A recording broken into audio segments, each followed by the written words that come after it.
नमस्ते। चलिए आज एक बहुत ही दिलचस्प चीज के बारे में बात करते हैं। एक ऐसी चीज जो हमें अपने चारों तरफ दिखाई देती है, पर शायद हम रुककर उसके बारे में ज्यादा सोचते नहीं। वो चीज है विविधता, यानी डाइवर्सिटी। आज हम समझेंगे कि इसका असली मतलब क्या है, ये हमारी जिंदगी को इतना खास क्यों बनाती है, और ये सब कुछ हम समझेंगे भारत के कुछ बेहतरीन उदाहरणों से, जो खुद विविधता का एक जीता जागता नमूना है। तो हमारा ये सफर शुरू होगा खुद से, ये देखकर कि हम अपने आसपास के लोगों से कितने अलग हैं। फिर हम समझेंगे कि विविधता आखिर है क्या, और एक दोस्ती की कहानी में ये कैसे नजर आती है। हम ये भी जानेंगे कि क्या सारे अंतर एक जैसे होते हैं, और फिर हम भारत की शानदार विविधता और एकता की दुनिया में गोता लगाएंगे। तो चलिए शुरू करते हैं। तो सबसे पहले एक छोटा सा काम करते हैं। जरा एक पल के लिए अपने आसपास देखिए, अपने दोस्तों के बारे में, अपने क्लासमेट्स के बारे में, उन लोगों के बारे में सोचिए जिनसे आप रोज मिलते हैं। कुछ नोटिस किया? तो एक सवाल है आप सबके लिए, क्या आपकी क्लास में कोई भी ऐसा है जो बिल्कुल 100% आपकी तरह दिखता हो, आपकी तरह बात करता हो और आपकी ही तरह काम करता हो? और मैं शर्त लगा सकता हूं, जवाब होगा नहीं, है ना? और बस यहीं से हमारी ये कहानी शुरू होती है। कोई लंबा है तो कोई छोटा, किसी को राजमा चावल पसंद है तो किसी को इडली सांभर, कोई हिंदी में सोचता है तो कोई मराठी में। और जैसा आप यहाँ देख रहे हैं, हमारा ड्राइंग करने का स्टाइल भी एक दूसरे से कितना अलग होता है। ये सारे छोटे छोटे फर्क, ये सब मिलकर एक बहुत बड़ी और खूबसूरत तस्वीर बनाते हैं। तो इन सभी दिलचस्प अंतरों के लिए एक शब्द है, एक ऐसा शब्द जो हमारी दुनिया को इतना रंगीन बनाता है, और वो शब्द है विविधता। विविधता का मतलब सिर्फ ये नहीं है कि हम दिखते कैसे हैं, नहीं, इसका मतलब है हमारे त्योहार, दिवाली की जगमगाहट से लेकर ईद की सेवइयों तक। ये हमारी भाषाएं हैं, तमिल की मिठास से लेकर पंजाबी के जोश तक। ये हमारे विश्वासों, हमारी परंपराओं का वो खूबसूरत गुलदस्ता है जो हमारी जिंदगी को खुशबू से भर देता है। जरा सोचकर देखिए, अगर हम सब एक जैसे होते तो, एक ही तरह का खाना, एक ही जैसे कपड़े, एक ही त्योहार, कितनी बोरिंग होती दुनिया। सच तो यह है कि विविधता ही जिंदगी का मसाला है, जो इसे मजेदार और हमेशा नया बनाए रखती है। अब थियरी तो बहुत हो गई, चलिए देखते हैं कि असल जिंदगी में ये विविधता कैसी दिखती है। और इसके लिए हमारे पास समीर 1 और समीर 2 की एक कहानी है। ये कहानी हमें दोस्ती और अंतरों के बारे में बहुत कुछ सिखाएगी। कल्पना कीजिए, दिल्ली की एक भीड़-भाड़ वाली सड़क। एक लड़का समीर अपनी साइकिल पर है, स्कूल जा रहा है, और वहीं दूसरा लड़का, उसका नाम भी समीर है, ट्रैफिक में फंसी गाड़ियों के बीच अखबार बेच रहा है। एक पल के लिए उनकी नजरें मिलती हैं, और वहीं कुछ ऐसा होता है जिसकी किसी ने उम्मीद नहीं की थी। जरा देखिए, दोनों की दुनिया में जमीन आसमान का फर्क है। समीर एक स्कूल जाता है, नई नई चीजें सीखता है, दोस्त बनाता है।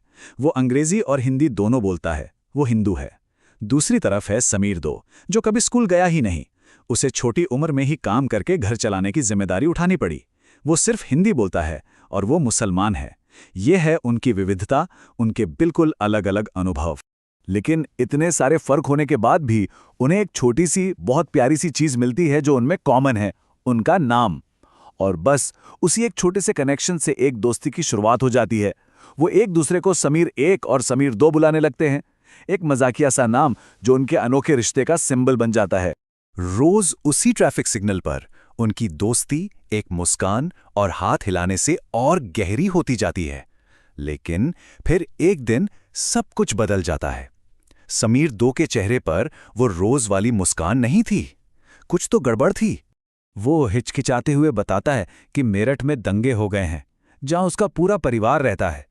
और यही वो पल है जब उनका धर्म का फर्क, जो दोस्ती में कभी आड़े नहीं आया था, अचानक एक बाहरी वजह से बहुत बड़ा लगने लगता है।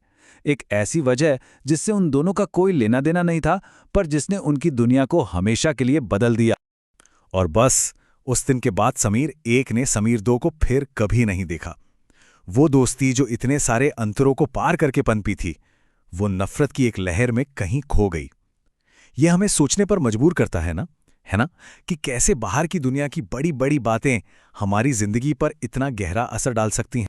समीर 1 और समीर 2 की ये अधूरी कहानी हमें एक बहुत ही जरूरी सवाल तक ले आती है। क्या सारे अंतर, सारे फर्क एक जैसे होते हैं? और यहीं पर हमें विविधता और असमानता, यानी डाइवर्सिटी और इनइक्वालिटी के बीच का फर्क समझना होगा। ये एक बहुत ही जरूरी बात है। तो इसे आसान शब्दों में समझते हैं। असमानता का मतलब है जब कुछ लोगों को जिंदगी में आगे बढ़ने के वो मौके ही नहीं मिलते जो दूसरों को मिलते हैं। ये एक तरह की अनफेयरनेस है, जब किसी के पास रिसोर्स हैं और किसी के पास बिल्कुल नहीं। अब वापस समीर 2 के बारे में सोचिए। वो स्कूल क्यों नहीं जा पाया? क्या ये उसकी चॉइस थी, या कोई ऐसी मजबूरी थी, कोई ऐसी दीवार थी जिसने उसे रोक रखा था? बिल्कुल सही। उसका स्कूल न जा पाना उसकी संस्कृति या धर्म का हिस्सा नहीं था, ये उसकी गरीबी का नतीजा था। और यही है असमानता। देखिए, विविधता हमारी जिंदगी में नए रंग भरती हैं, नए अनुभव देती हैं, जबकि असमानता वो तो मौके छीन लेती है और दरवाजे बंद कर देती है। ये बहुत बड़ा फर्क है और इसे याद रखना बहुत जरूरी है। चलिए, अब इस आइडिया को जरा और बड़े कैनवस पर देखते हैं। भारत जैसा इतना बड़ा देश, यहां इतनी तरह की विविधता क्यों है? इसका जवाब छिपा है यहां की जमीन में और इसके हजारों साल पुराने इतिहास में। जरा स्क्रीन पर देखिए, ये एक ही देश की 2 तस्वीरें हैं, लेकिन लग रहा है जैसे 2 अलग-अलग दुनिया हों। एक तरफ लद्दाख का ठंडा सूखा रेगिस्तान और दूसरी तरफ केरल के हरे भरे नमी वाले समुद्री किनारे। कमाल है ना? और ये टेबल हमें बताता है कि कैसे भूगोल यानी ज्योग्राफी हर चीज को बदल देती है। लद्दाख में ठंड है तो वहां लोग पश्मीना ऊन के लिए बकरियां पालते हैं, खाना भी ऐसा खाते हैं जो शरीर को गर्म रखे। वहीं दूसरी तरफ केरल में समंदर है, मसालों के बागान हैं, तो वहां की इकोनॉमी और खानपान उसी पर आधारित है। उनका इतिहास भी कितना अलग है। लद्दाख कारवां के जरिए तिब्बत से जुड़ा था, तो केरल बंदरगाहों के जरिए पूरी दुनिया से। इन्हीं अलग अलग रास्तों ने 2 बिल्कुल अनोखी और जबरदस्त संस्कृतियों को जन्म दिया।